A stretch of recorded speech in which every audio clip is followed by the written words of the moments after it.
Welcome to I news. నిన్న మొన్నటి వరకు పాలు నీళ్లలా కలిసిపోయారనుకున్న తెలంగాణ సీఎం రేవంత్ రెడ్డి, పిసిసి అధ్యక్షుడు మహేష్ కుమార్ గౌడ్ మధ్య విభేదాలు తారాస్థాయికి చేరుకున్నాయనే ప్రచారం కలకలం సృష్టిస్తుంది. మొదటి నుంచి కాంగ్రెస్ లో ఉన్న పిసిసి చీఫ్ మహేష్ అంచెలంచెలుగా ఎదుగుతూ ఏకంగా అత్యున్నత పదవి వైపు దూసుకుపోతున్నారు. దీన్ని జీర్ణించుకోలేకనే రేవంత్ వర్గం అణగదొక్కే ప్రయత్నాలు చేస్తున్నారని ప్రచారం జరుగుతోంది. అయితే రేవంత్ వర్గం మాత్రం ఈ ఆరోపణలను కొట్టిపారేస్తోంది.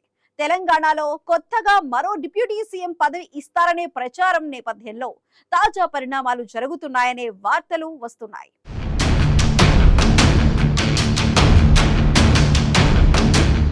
తెలంగాణలో మొదటి నుంచి కాంగ్రెస్ పార్టీకి రేవంత్ రెడ్డికి అనుకూలంగా ఉన్న ఓ మీడియా సంస్థ ఇటీవల పిసిసి చీఫ్ పనితీరుపై వార్తను ప్రసారం చేసింది.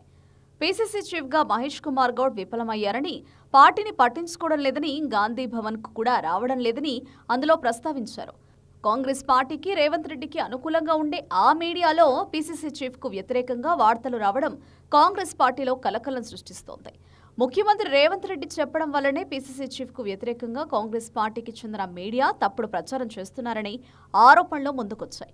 కాంగ్రెస్ పార్టీలో మొదటి నుండి ఉన్న సీనియర్ల విషయంలో తప్పుడు ప్రచారం చేసినట్లుగాని ఇప్పుడు రేవంత్ అనుకూల మీడియా ఆయన మనుషులు మహేష్ కుమార్ గౌడ్ను బద్నాం చేసే పని అని మొదలుపెట్టారని గాంధీభవన్ వర్గాల్లో జోరుగా గుసగుసలు నడుస్తున్నాయి. ఈ తాజా వివాదానికి డిప్యూటీ సీఎం పోస్టు కారణమని కాంగ్రెస్ వర్గాలు చెబుతున్నాయి. ప్రస్తుతం ఎస్సీ సామాజిక వర్గానికి చెందిన మల్లు భట్టి విక్రమార్క ఒక్కరే డిప్యూటీ సీఎంగా ఉన్నారు.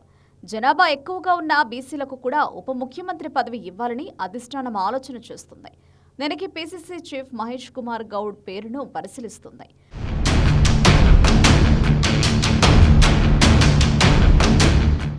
పార్టీలో ఎన్ఎస్యుఐ, యూత్ కాంగ్రెస్లలో పనిచేసిన మహేష్ ఇప్పుడు పిసిసి అధ్యక్షుడిగా ఉన్నారు. అధిష్టానానికి దగ్గరి మనిషి, బీసీల్లోని గౌడ సామాజిక వర్గానికి చెందినవారు.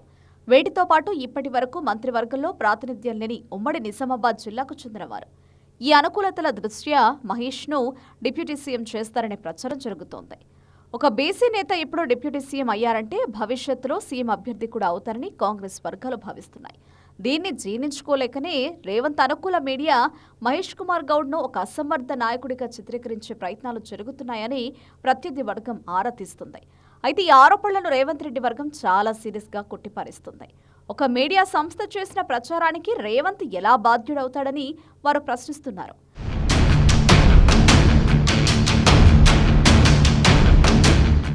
మహేష్ కుమార్ గౌడ్ పేరును మొదట ఎమ్మెల్సీ పదవికి, తర్వాత పిసిసి చీఫ్ పదవికి ప్రతిపాదించిందే రేవంత్ రెడ్డి అని గుర్తు చేస్తున్నారు.